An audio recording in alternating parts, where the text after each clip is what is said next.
गोपाळ दादाराव वानखेडे यांना राज्यस्तरीय कलारत्न पुरस्कार देऊन आपण सन्मानित करीत आहोत आणि त्यांच्या कार्याची चित्रफित आपण स्क्रीनवर पाहूया. गोपाळ दादाराव वानखेडे. अकोल्याच्या मातीतून मुंबईच्या चंदेरी दुनियेपर्यंत केवळ जिद्द आणि अभिनयाच्या जोरावर आपला प्रवास सिद्ध करणारे कलाकार म्हणजे माननीय श्री गोपाळ दादाराव वानखेडे. लहानपणापासून अभिनयाची आवड जोपासत 2011 मध्ये फू बाई फू या शो मधून त्यांच्या प्रवासाची खरी सुरुवात झाली.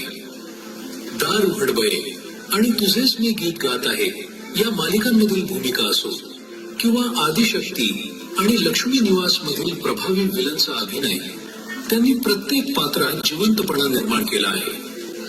वेब सिरीज आणि लघुपटांमधून आपली छाप उमटवल्यानंतर आता लास्ट बेंच या मराठी चित्रपटात ते मुख्य भूमिकेत झळकणार आहेत. अभिनयासोबतच कार्यशाळांच्या माध्यमातून ते नव्या पिढीला मार्गदर्शन करत आहेत. हीच त्यांच्या कलेप्रती असलेल्या समर्पणाची खरी ओळख आहे.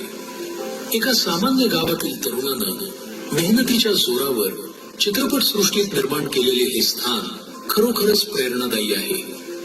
या उज्ज्वल कला प्रवासाचा गौरव करत राष्ट्रीय लोकराज्य न्यूज मीडिया समूहाच्या वतीनं माननीय श्री गोपाळ दादाराव वानखेडे यांना राज्यस्तरीय कलारत्न पुरस्कार 2026 प्रदान करून सन्मानित करण्यात येईल.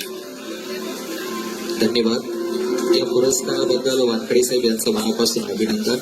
आणि यानंतर पुढचा पुरस्कार प्रदान केला जातोय राज्यस्तरीय आकर्षण नेटबाळ पुरस्कार